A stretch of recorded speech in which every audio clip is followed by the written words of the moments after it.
जय गुरुदेव, जय गायत्री माता, जय माता जी। स्वप्रकाशित नहीं है चित्त। सामान्य जीवन में हम व्यवहार करते हैं, इसमें हमारे मनोभाव प्रकट होते रहते हैं।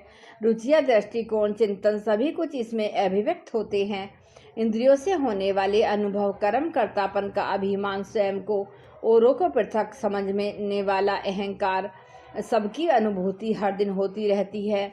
इसमें प्रणव पंड्या जी ने आगे लिखा है कि हम चेतना शब्द न केवल उच्चारण करते हैं बल्कि चेतन होने का अनुभव भी करते हैं। जीवन के एक एक स्तर की सूक्ष्मताओं का एहसास होने के बावजूद चेतना या चेतन तत्व को समझने में तनिक मुश्किल होती है।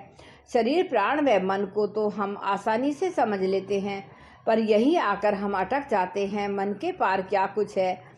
मन को जड़ कहें या चेतन, इसमें स्पष्टता नहीं होती। इसका कारण संभवतः यह है कि मन की देहरी के पार हमारी अनुभूतियां प्रवेश नहीं कर पाती। इस योग कथा में मन या चित्त को गहराई से समझने का प्रयास किया गया है। सूत्रकार महर्षि ने इसे स्पष्ट करने के लिए कई सूत्र कहे हैं।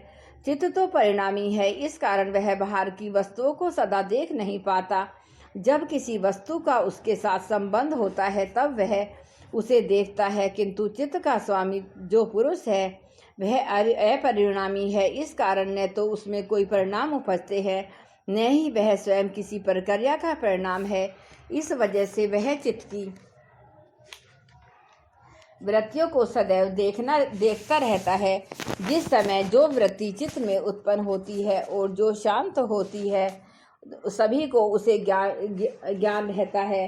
इस पर चित्त को प्रत्येक गतिविधि का उसे ज्ञान रहता है। यह संसार जड़ और चेतन का मिला जुला स्वरूप है। जड़ क्या है और चेतन क्या है, इसे समझना आसान और कठिन भी है।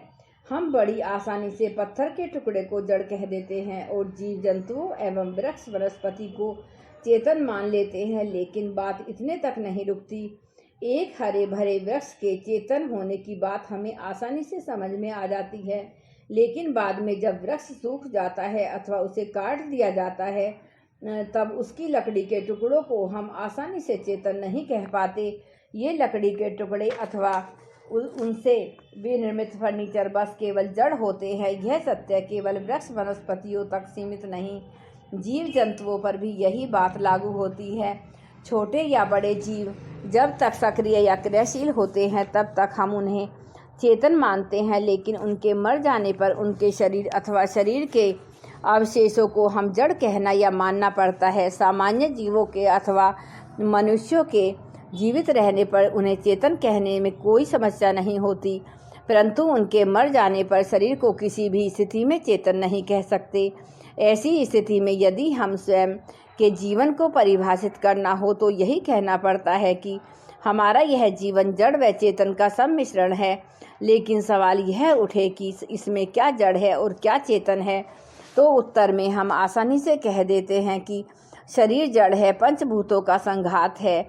जब इसमें ऊर्जा या क्रियाशीलता का स्रोत पोषित करते हैं तो उसके पार है हमारा मन या चित्त, जो हमारे चिंतन या ज्ञान की अनुभूति को प्रदाता है। तब क्या यह चित्त ही चेतना है? इस प्रश्न का उत्तर ही इस सूत्र का मर्म है। सूत्रकार महर्षि कहते हैं कि चित्त भले ही चेतन प्रतीत हो, पर वह स्वयं चेतन नहीं। हम भले ही इसे ज्ञान के प्रकाश से प्रकाशित अनुभव करें, लेकिन यह प्रकाशपूर्ण नहीं है। ऐसी स्थिति में यह प्रकाशपूर्ण क्यों लगता है? इस सवाल का उत्तर हम अपने सामान्य जीवन के किसी उदाहरण में पा सकते हैं, जैसे कि लैंप। हम जानते हैं कि लैंप में शीशा होता है जिसके अंदर एक बत्ती जलती रहती है। यदि ये शीशा साफ होता है तो बहुत तीव्रता से उस बत्ती के प्रकाश को चारों ओर बिखेरता है। दिखने में ऐसा लगता है कि लैंप के शीशे से प्रकाश आ रहा है। कुछ अर्थों में यह सही भी है, क्योंकि लैंप के शीशे से ही बत्ती का प्रकाश चारों ओर फैलता है।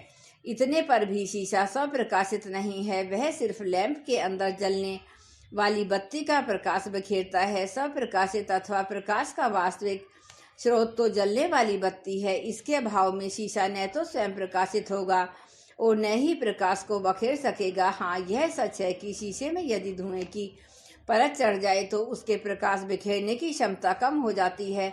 यहाँ तक कि बहुत कम और समाप्त प्राय हो जाती है। लैंप की बत्ती जलते रहने पर भी उसका प्रकाश बाहर नहीं आ पाता। प्रकाश पाने के लिए हमें फिर से लैंप के शीशे को धुएं की कालिख से मुक्त करना पड़ता है, उसे साफ करना पड़ता है। पुरुष व चित्त का संबंध भी कुछ ऐसी तरह से है। पुरुष जीवन के लैंप में अनवरत प्रकाशित होने वाली ज्योति है और चित्त में इस जीवन के लैंप का शीशा पुरुष या आत्म ज्योति सब प्रकाशित है। यह सब चेतन है, इसे प्रकाश व चेतना का स्रोत कह सकते हैं। इसी का प्रकाश चित्त के शीशे से बिखरता है, इसी से जीवन का उसका परिदृश्य प्रकाशित व चेतनापूर्ण होता है। चित्त के परिष्कृत होने से, उसके शुद्ध होने से प्रकाश की तीव्रता अतिशय बढ़ जाती है, यहाँ तक कि यह चित्त प्रकाश का स्रोत लगने लगता है। लेकिन वास्तविकता इससे भिन्न होती है। दृष्टा पुरुष के लिए चित्त एक दृश्य है, चेतन पुरुष के लिए चित्त त्रिगुण प्रकृति द्वारा निर्मित जड़ उत्पादन है। काल प्रवाह में ऐसा भी होता है कि संस्कारों की शाही से, कर्म की कालिख से चित्त की प्रकाश बखेरने की क्षमता कम हो जाती है। तब वह पुरुष अर्थात आत्मा की चेतना ज्ञान में प्रकाश को बिखेरने में अक्षम हो जाता है। ऐसी स्थिति में आत्मा को चित्त की स्थिति के अनुरूप निम्न योनियों में जाना पड़ता है अथवा मानव योनि में रहते हुए भी दुर्गति व दुर्भाग्य को भोगना पड़ता है, मूर्खता व अज्ञान के दंश को झेलना पड़ता है। स्थितियां जब बदलती हैं, जब चित्त पुनः परिष्कृत होने की ओर चल पड़ता है। जैसे जैसे चित्त संस्कारों व कर्मों से मुक्त होने लगता है, उसके द्वारा ग्रहण किए गए जीवन की स्थिति बदलने लगती है। चित्त शुद्धि के क्रम में जीवन अपने आप ही उन्नत सोपानों पर चढ़ने लगता है। फिर से सुख, सौभाग्य, ज्ञान, प्रकाश के अनुदान उसे मिलने लगते हैं। चित्त की शुद्ध अवस्था ही जीवन में उपलब्धियों, शक्तियों, सिद्धियों व विभूतियों की अवस्था है। परिष्कृत होने पर भले ही चित्त प्रकाश व चेतना का स्रोत लगने लगे, लेकिन वास्तविकता में वह जड़ ही रहता है। दृष्टा पुरुष के लिए चित्त ही दृश्य है। जय गुरुदेव, जय गायत्री माता, जय माता दी।